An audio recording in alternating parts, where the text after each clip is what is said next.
जय श्री राम। मैं हिंदी व्याख्याता कविता चौरान एक और नया वीडियो लेकर आपके सामने हाजिर हूँ। कैसे हो आप सब? उम्मीद करती हूँ कि आप सब अच्छे हैं और खूब मन लगाकर पढ़ाई कर रहे हैं। आज के इस वीडियो में हम बात करेंगे आधुनिक काल को लेकर। आप सबके सामने जो समस्या है, बार बार आपके कमेंट्स आते हैं कि मैम आधुनिक काल तैयार नहीं हो रहा, आधुनिक काल बहुत बड़ा लगता है। हाँ, और बाकी के कालों से आधुनिक काल थोड़ा सा विस्तृत भी है और थोड़ी से कवि और रचनाएं भी इसमें ज़्यादा हैं। लेकिन ऐसी बात नहीं है कि इतनी ज़्यादा है कि आपको याद ही नहीं होती, क्योंकि रचनाएं तो हमें रीतिकाल में भी ठीक ठाक मिलती हैं। एक आदिकाल में ही रचनाएं कम हैं, बाकी भक्तिकाल में आप देखते हो नंददास जी की बहुत सारी रचनाएँ हैं, तुलसीदास जी की बहुत सारी रचनाएँ हैं, उनकी भाषाएँ भी अलग अलग हैं। लेकिन आधुनिक काल में आकर एक तो ये अलग अलग गद्य की विधाओं में बढ़ जाता है। वहाँ हमें सबसे ज़्यादा दिक्कत होती है कि एक ही लेखक ने निबंध भी लिखे हैं, उपन्यास भी लिखे हैं, कहानियाँ भी लिखी हैं, नाटक भी लिखे हैं। तो वहाँ ये दिक्कत रहती है कि उनको कैसे याद करें अलग अलग। मेरे सामने जो समस्या आई थी वो सबसे बड़ी ये थी। उम्मीद करती हूँ आपके सामने भी शायद यही सबसे बड़ी समस्या है। बाकी रचनाएं तो देखो पीछे के कालों में भी बहुत हैं। हिंदी साहित्य का इतिहास छोटा मोटा तो है नहीं, बहुत विस्तृत है। लगभग 1000 साल का इतिहास हम पढ़ते हैं तो बहुत विस्तृत है। लेकिन आधुनिक काल में आकर एक तो अलग अलग विधाओं में बढ़ जाता है, क्योंकि आधुनिक काल के साथ ही गद्य की शुरुआत हुई थी और गद्य की बहुत सारी विधाएं हैं। तो अगर बात करूं गद्य की विधाओं की, सबसे पहले आधुनिक काल की बात करूं तो आपको सबसे पहले तो आधुनिक काल के जो उपविभाजन किए गए हैं, ख़ास तौर से आधुनिक काल का जो विभाजन है, उपविभाजन है, जो वो डॉक्टर नगेंद्र के द्वारा किया गया है, वो सर्वमान्य है। एक तो सबसे पहले तो आपको शॉर्ट में वो सारे के सारे काल समय उनका याद होना चाहिए कि जैसे भारतेंदु काल कब से कब तक है, उसके बाद द्विवेदी काल, उसके बाद छायावाद, फिर छायावादोत्तर काल में जैसे प्रगतिवाद, प्रयोगवाद, फिर नई कविता या फिर नवलेखन काल जिसको हम कहेंगे। लगभग 1951 के बाद दूसरा सप्तक जो था, दूसरा तार सप्तक था, उसके साथ ही नई कविता का भी आगमन माना जाता है 1951 से। तो ये चीज़ें आपको पहले तो आप मोटा मोटा उसको एक उपविभाजन करके अपने मस्तिष्क में उसका एक मानचित्र सा बैठा लेना है आपको कि हाँ ये उपविभाजन है। दूसरा काम आपको ये करना है साथियों कि आप जैसे हम देखते हैं कि भारतेंदु काल के लगभग 7 से 8 जो हैं वो लेखक महत्वपूर्ण हैं। भारतेंदु काल में तो फिर भी ज़्यादातर लेखकों के हमें या तो पत्रिकाएं याद करनी हैं, क्योंकि वो सब पत्रकार भी थे लेखक के साथ साथ, या फिर उन्होंने निबंध या नाटक विधा ज़्यादा लिखी, क्योंकि कहानी विधा का तो विकास ही बाद में हुआ है। द्विवेदी काल में आई थी कहानी विधा, तो उपन्यास का जरूर हो गया था, लेकिन उपन्यास जो है विधा उसकी भी शुरुआत हम भारतेंदु काल के अंत से में आता है। उपन्यास भी भारतेंदु काल के जो लेखक हैं 7-8, उनके आपको एक तो उनका थोड़ा सा ये ध्यान में रहना चाहिए कि जैसे सबसे पहले भारतेंदु आते हैं। सबसे पहले जो बड़े हैं उम्र में बात करें तो बालकृष्ण भट्ट आते हैं। तो 7-8 लेखकों का आपका थोड़ा क्रम ध्यान में रहना चाहिए आपको। एक उनकी रचनाएं निबंध या नाटक ही उनकी रचनाएं हैं और उनकी पत्रिकाएं हैं।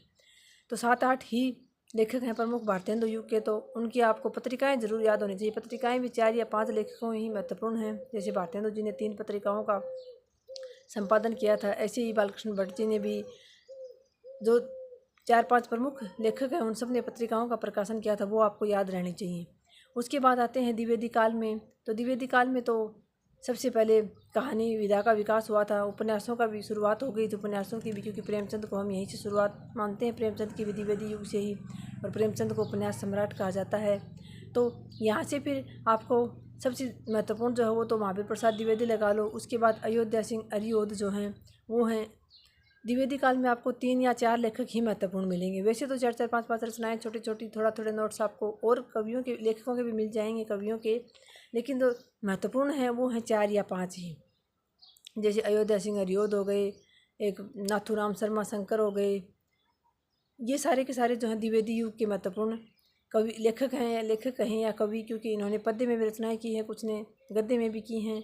तो ये आपको द्विवेदी काल के आपको 4 से 5 कवि ही महत्वपूर्ण याद करने हैं। उसके बाद जैसे इनका नाम अलग अलग कौन कौन से महत्वपूर्ण है द्विवेदी युग के, कौन से, ये हम जिस कड़ी में बात करते आ रहे हैं। जैसे हमने भक्ति काल के 3 धाराएँ पढ़ ली हैं, 3 हमने महत्वपूर्ण जो उपविभाजन है वो पढ़ लिए हैं। उसके बाद हम तुलसीदास जी वाला भी हमने पढ़ लिया है। बाद में हम जब जैसे रीतिकाल का पढ़ेंगे, आधुनिक काल का पढ़ेंगे, उसमें हम ये उपविभाजन करेंगे। लेकिन मैं आपको एक मोटा मोटा बता रही हूँ ओवरव्यू कि ऐसे ऐसे आपको इन भागों में बांटकर आपको याद करना है। द्विवेदी काल के बाद आता है हमारा छायावाद युग। तो छायावाद युग में जैसे छायावाद के 4 प्रमुख स्तंभ तो हैं ही हैं। वो तो आपको याद करने हैं। उन 4 जो प्रमुख स्तंभ हैं छायावाद के, प्रसाद, पंत, निराला और महादेवी वर्मा, उन चारों की तो आपको रचनाएं, उनकी जन्म, उनकी मृत्यु और आपको उनकी रचनाएं यानी किस विधा में लिखी गई। जैसे महादेवी जी ने संस्मरण या रेखा चित्र ज़्यादा लिखे थे, प्रसाद जी की रचनाएं, निराला जी की, पंत जी ने जैसे अलग अलग रचनाएं लिखी हैं। कोई प्रयोगवाद में भी उन्होंने लेखन कार्य किया था, प्रगतिवाद तक उन्होंने लेखन कार्य किया था। और छायावाद की उनकी कौन सी रचनाएं हैं, उनकी रचनाओं को पंत जी के हम 3-4 भागों में बांट कर पढ़ते हैं। तो छायावाद में तो आपको 4 ये प्रमुख हैं, इनकी बहुत अच्छे से तैयार करना है। उसके बाद आता है हमारा छायावाद के बाद ही छायावाद में जो अन्य जो 1-2 धारा और थी, जैसे एक तो देशभक्ति से संबंधित जो लिखते थे, जैसे सुभद्रा कुमारी चौहान हैं, दिनकर जी हैं, ये आपको याद करने हैं। उसके बाद जैसे एक अलाहाबाद चला था छायावादोत्तर काल में ही, जिसके प्रमुख जो हैं वो हरिवंश राय बच्चन माने जाते हैं, तो आपको उनको हरिवंश राय बच्चन को बहुत अच्छी प्रकार से याद करना है।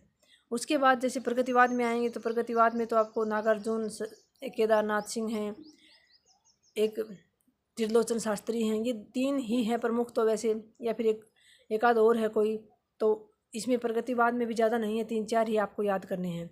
उसके बाद प्रयोगवाद में जैसे हम शुरुआत में पढ़ते हैं, जैसे 4 सप्तक प्रयोगवाद में ही प्रकाशित हुए थे, 4 तार सप्तक, तो उनमें 7-7 कवि हैं वैसे तो प्रत्येक में, उस हिसाब से तो 28 कवि हो गए। लेकिन उन 28 कवियों के नाम आपको बस खास तौर से उनके नाम ही याद करने हैं कि कौन सी सप्तक में कौन सा कवि शामिल था।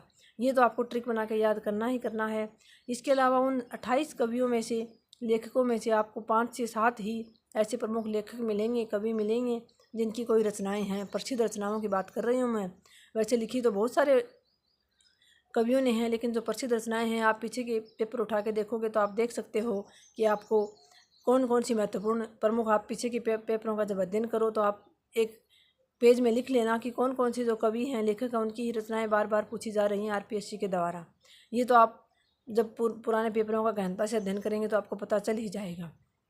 तो प्रगतिवाद में 3 हो गए, प्रयोगवाद में जैसे 5 से 7 कवि या लेखक हैं जो आपको बहुत गहराई से पढ़ने हैं। उसके बाद नई कविता में तो आप देखोगे 7 से 8 ही कवि ऐसे हैं जिनकी 2-2, 3-3 प्रसिद्ध रचनाएं हैं। उसके बाद ज़्यादा कुछ है नहीं। उसके बाद आता है हमारे जैसे गद्य की विधाएँ अलग अलग आती हैं, तो उसमें हमें सबसे पहले तो गद्य में जो 4 थे, लल्लू लाल, और वो जो 4 प्रमुख शुरुआत की थी जिन्होंने गद्य की, वो हमें प्रमुखता से पढ़ने हैं। उन 4 की रचनाएं आपको याद होनी चाहिए। उसके बाद जैसे शिव प्रसाद सितारे हिंद थे, राजा लक्ष्मण सिंह थे, उन 2 की रचनाएं आपको याद होनी चाहिए, उनका योगदान याद होना चाहिए गद्य की विधाओं में शुरुआत करने में।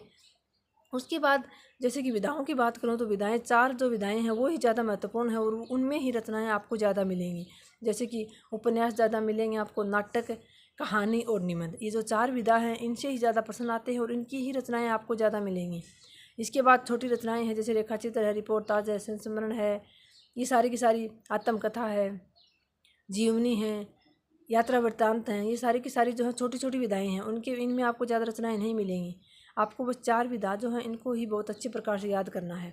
और ऐसी बात नहीं है कि आप याद करोगे, जैसे कि मैंने जो प्रमुख लेखक या कवि आपको बताए हैं उनके आपको एक पेज में जैसे आप लिखोगे तो उनको आपको अलग अलग करना है। कि जैसे आप लिखोगे हजारी प्रसाद द्विवेदी जी को लिखोगे आप, तो उन्होंने उपन्यास भी लिखे थे, एक आध निबंध भी लिखा था, उनकी पद्य की तो शायद विधाएँ मिलती ही नहीं इतनी। उधर शुक्ल जी हैं महत्वपूर्ण, तो उन्होंने भी गद्य विधाओं में ज़्यादा लिखा था, पद्य की तो उनकी शायद ही कोई विधा हो, तो उनके आपको याद रखने हैं। ये तो इनके निबंध हैं, ये इनके उपन्यास हैं।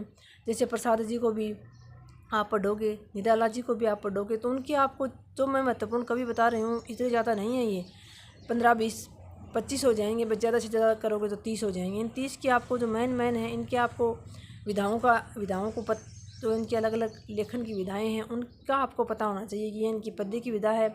और ऐसी बात नहीं है, आप पहले अच्छे से याद करके और आप फिर अभ्यास करके देख लेना, आप आराम से उत्तर तक पहुंच जाओगे। आप पीछे के प्रश्न पत्र देख लेना, जैसे मैं भी अपने चैनल पर कम्युनिटी में प्रश्न डालती हूँ, या फिर और भी आप प्रश्न बहुत सारे टीचर्स डालते हैं, अपने यूट्यूब कम्युनिटी होती है उसमें, तो आप देखोगे कि जो एक विद्यार्थी ढंग से तैयारी कर रहा है, अच्छा खासा पढ़ रहा है ना, वो उसके लिए कोई बहुत बड़ा इश्यू नहीं रखता, बहुत बड़ा मायने नहीं रखता वो प्रश्न, क्योंकि देने वाला ये तो है नहीं कि सारी एक जैसी ही विधाएं देगा, या जैसे कि वो एक लेखक के आपसे पूछेगा कि निम्न में से हजारी प्रसाद द्विवेदी जी का उपन्यास नहीं है, तो वो आपको अलग ही पता चल जाएगा, आपको अच्छे से पढ़ा हुआ होगा ताकि ये इनका उपन्यास नहीं है, ये इनकी ये इनका निबंध था, या फिर वो उपन्यास पूछेगा तो एक उपन्यास देगा, 3 निबंध देगा, तो आपको आराम से पता चल जाएगा कि हाँ इनका उपन्यास ये था। क्योंकि कोई 10-10, 15-15 रचनाएँ तो है नहीं, 3-3, 4-4 उपन्यास हैं, और कोई कहानी संग्रह हैं, या फिर प्रमुख प्रमुख कहानियाँ हैं। जैसे प्रेमचंद जी हैं, इनको आपको बहुत अच्छे प्रकार से पढ़ना है, क्योंकि प्रेमचंद जी को ये इतने महत्वपूर्ण हैं, इनको उपन्यास सम्राट कहा गया है। तो उपन्यास की जो विधा है, उनका विभाजन है, वो भी हम प्रेमचंद जी को आधार मानकर ही करते हैं। जैसे प्रेमचंदोत्तर पूर्व, प्रेमचंद से पूर्व का युग, प्रेमचंद का युग और प्रेमचंद के बाद का युग। और इसी प्रकार से हम कहानी विधा को भी ऐसे ही उपविभाजन करते हैं। तो हम प्रेमचंद को मद्देनजर रखते हुए ही करते हैं कि प्रेमचंद से पूर्व की कहानियाँ, प्रेमचंद की कहानियाँ, प्रेमचंद के बाद की कहानियाँ। इस प्रकार से आप एक प्रकार से अपने मस्तिष्क में ओवरव्यू रखोगे, एक मानचित्र सा एक तैयार कर लोगे, रेखा चित्र सा अपने दिमाग में, अपने मस्तिष्क में बैठा लोगे, तो आप आराम से याद कर लोगे। जितना आप बड़ा मान रहे हो, मुश्किल मान रहे हो, उतना मुश्किल है नहीं। हाँ, शुरुआत में जब तैयारी करते हैं तो लगता है बिल्कुल कि बहुत बड़ा है आधुनिक काल और एक जैसी सी रचनाएं हैं, लेकिन एक जैसी सी रचनाओं को भी आप 1 पेज में, 2 पेज में लिख लो, एक जैसी रचनाएं जो है, फिर उनके आगे उनके अलग अलग लेखकों के नाम लिख लो कि ये इसकी रचना है, ये इसकी रचना है। और एक ही नाम की रचनाएं मिलेंगी, वो अलग अलग विधाओं में भी मिलेंगी कई बार। जैसे एक ही लेखक ने एक नाम से उपन्यास लिख दिया, दूसरे ने उसी से कोई निबंध लिख दिया, इस प्रकार से भी आपको अलग अलग मिलेंगे। लेकिन अगर आप अच्छे से तैयार कर रहे हो ना, पूरे समर्पित भाव से आप तैयार कर रहे हो, आपकी इच्छा शक्ति मजबूत है, तो ऐसी नहीं है कि कोई भी चीज़ आपको कठिन लग सकती है। कठिन वो तभी लगती है जब आप माइंड सेट कर लेते हो, आप मन में ये बैठा लेते हो।